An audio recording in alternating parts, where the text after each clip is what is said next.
situada en el tram dels Caputxins de la Rambla, fent cantonada amb el passatge Colom, trobem l'actual farmàcia La Rambla a Barcelona.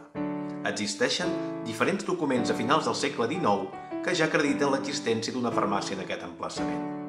Un exemple és un anunci al Diari de Barcelona de 1881 on Julio Trenar anunciava l'establiment que aleshores es feia dir Farmàcia Colón i que havia comprat a l'apotecari Eligio Ros Pochet. Sembla ser que a principis del segle XX la farmàcia era regentada per Tomàs Sanchís, que hi tenia un laboratori annex. El 1928 passà a mans de Pere Vilaseca, que la mantingué fins al 26 d'abril de l'any 31, quan fou adquirida per Manuel Álvarez. En aquest any 1928 és quan es realitzà la primera gran reforma de la farmàcia. En Manuel, però, només estigué 4 anys al capdavant de la farmàcia, ja que el 2 de maig de 1935 la vengué a Hermenegildo Tarina Bataller, qui realitzà una segona restauració de l'establiment. En aquella època, la farmàcia ja es coneixia com a Farmàcia de les Rambles o Internacional. Estava oberta les 24 hores del dia i no tenia portes. L'any 1946, la farmàcia tornà a canviar de mans. En aquesta ocasió, passà a Jorge Miquel Serra, gendre del cèlebre farmacèutic Doctor Andreu, fundador del laboratori que porta el seu nom i urbanitzador de la muntanya del Tibidabo. Aquest senyor regentà 31 anys la farmàcia, fins que la va traspassar a l'actual titular, Maria Victòria Aguilar.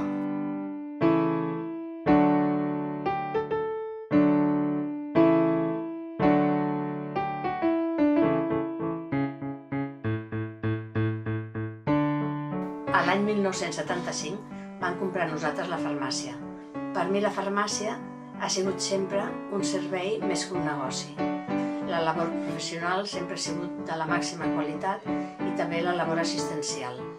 Una de les coses que m'han fet més il·lusió ha sigut l'any 2008, que ens van donar el Premi de Ramblistes d'Honor. Suposo que en reconeixement a la tasca assistencial que hem fet tota la vida pensant en la Rambla i amb els nostres amics i clients.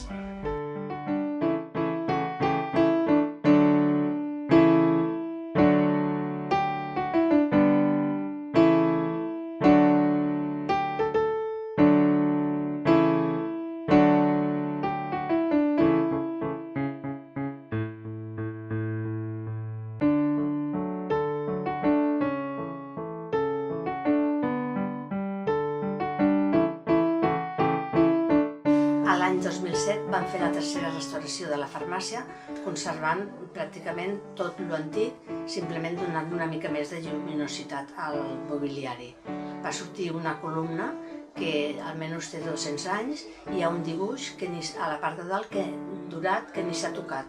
O sigui, es va restaurar la columna de la part de baix i la part de dalt ni es va tocar. Està tal qual va aparèixer sota dels pobles de fusta. A nivell de façana, una de les coses que vam fer amb la restauració del 2007 va ser treure les lletres i el ròtol que havíem posat nosaltres mateixos l'any 1975 i vam restaurar i recuperar les antigues lletres que posava Farmàcia Rambla de l'any 28, que són les que llueixen actualment. A partir del 2004 s'incorpora la nova generació, els meus 2 fills, i en aquest moment la Meritxell és la que porta tota la gestió de la farmàcia i la meva feina és d'assessorament i de contacte amb els clients.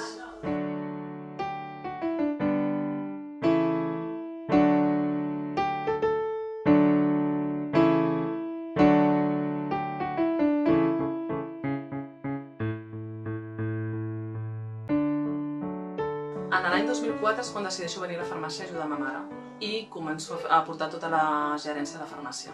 En aquell moment, el 2005, decidim fer una reforma total de la farmàcia, comencem a parlar amb diferents dissenyadors i el 2007, quan acabem les reformes, ens trobem que la societat ha canviat. Estem en una crisi, seguim, per sort, aprofitant-nos del turisme que està a Barcelona i decidim canviar. Volem donar una atenció més assistencial, més personal de la persona que entra, tant sigui un turista com una persona de barri. Un dels aspectes que vam començar a potenciar a partir de la crisi, com teníem molt més temps a pensar, va ser ficar-nos a les xarxes socials. Vam muntar un blog, vam començar a estar presents a Twitter, a Facebook i a Instagram. Us convidem a passar per la nostra farmàcia, com som establiment emblemàtic, sempre que vulgueu, i us intentarem donar la millor atenció que puguem. Moltes gràcies.